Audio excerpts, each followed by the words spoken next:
Donald Trump നല്ലൊരു വിശ്വാസി തന്നെയാണ്. അതുകൊണ്ട് തന്നെ അമേരിക്കൻ വൈറ്റ് ഹൗസിൽ ഫെയ്ത്ത് ഓഫീസ് ആരംഭിക്കാനൊരുങ്ങി അമേരിക്കൻ പ്രസിഡന്റായ ഡൊണാൾഡ് ട്രംപ് ഇപ്പോൾ രംഗത്ത് വരികയാണ്. ഇതുമായി ബന്ധപ്പെട്ട എക്സിക്യൂട്ടീവ് ഓർഡറിൽ വെള്ളിയാഴ്ച അദ്ദേഹം ഒപ്പുവെക്കുകയും ചെയ്തു. ഡൊമസ്റ്റിക് പോളിസി കൗൺസിലിന്റെ ഭാഗമായിട്ടായിരിക്കും ഫെയ്ത്ത് ഓഫീസ് പ്രവർത്തിക്കുക. ട്രംപിന്റെ ആത്മീയ ഉപദേഷ്ടാവ് എന്നറിയപ്പെടുന്ന ടെലി ഇവാഞ്ചലിസ്റ്റ് പോളോ വൈറ്റ് ഹൗസ് ആയിരിക്കും ഫെയ്ത്ത് ഓഫീസിന്റെ നേതൃത്വം നൽകുന്നതെന്ന് ലഭിക്കുന്ന വിവരങ്ങൾ പറയുന്നത്.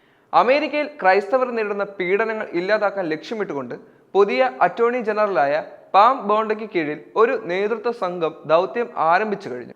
അമേരിക്കയുടെ പ്രസിഡന്റ് പദവിയിൽ വീണ്ടും എത്തിയ ട്രംപ് കൂടുതൽ യാഥാസ്ഥിതികവും മതപരവുമായ നടപടികളിലേക്കാണ് നീങ്ങുന്നതെന്ന് ഈ നീക്കത്തിലൂടെ വിലയിരുത്തപ്പെടുന്നുണ്ട്. കഴിഞ്ഞ കൊല്ലം പെൻസിൽവാനിയയിൽ തെരഞ്ഞെടുപ്പ് പ്രചരണത്തിനിടെ ട്രംപിന് നേർക്ക് വധശ്രമം നടക്കുകയും ചെയ്തിരുന്നു. അന്ന് അക്രമി അദ്ദേഹത്തിന് നേർക്ക് വെടിയുതിർക്കുകയായിരുന്നു. മരണത്തിൽ നിന്നും കഷ്ടിച്ച് രക്ഷപ്പെട്ട ആ സംഭവത്തിന് പിന്നാലെ താൻ കൂടുതൽ ഈശ്വരവിശ്വാസിയായി മാറിയെന്ന് ട്രംപ് നേരത്തെ തന്നെ വ്യക്തമാക്കിയിരുന്നു. അന്നത്തെ ആ കാര്യം എന്നിൽ എന്തൊക്കെയോ മാറ്റങ്ങൾ വരുത്തി.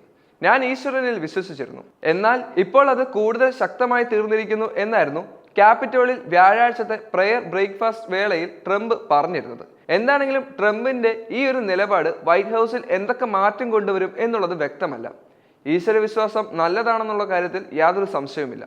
എന്നാൽ ഒരു ഭരണപരമായ നീക്കം കൈകാര്യം ചെയ്യുമ്പോൾ അതിൽ എന്തിനാണ് ഇത്തരത്തിലുള്ള വിശ്വാസങ്ങൾ കൂടി ആഡ് ചെയ്യുന്നത് എന്നുള്ളത് വ്യക്തമല്ല. കാരണം എല്ലാ മതവിശ്വാസങ്ങൾക്കും തുല്യ പ്രാധാന്യം നൽകുന്ന ഭരണ സംവിധാനങ്ങളാണ് മിക്ക രാജ്യങ്ങളും ഇപ്പോൾ ഫോളോ ചെയ്യുന്നത്. ഇന്ത്യയിലടക്കം ഇത്തരത്തിലുള്ള പല മാറ്റങ്ങളും കൊണ്ടുവരുന്നത് പല വിദ്വേഷങ്ങൾക്കും അതുപോലെ തന്നെ വർഗീയതയ്ക്കും കാരണമാകുന്നുണ്ട്. അതുപോലെ തന്നെ അമേരിക്കയിലും ഇത്തരത്തിലുള്ള ഒരു മാറ്റം കൊണ്ടുവരുന്നത് കൊണ്ട് എന്ത് നല്ല കാര്യമാണ് അവിടെ ചെയ്യാൻ പോകുന്നത് എന്നുള്ള കാര്യം വ്യക്തമല്ല.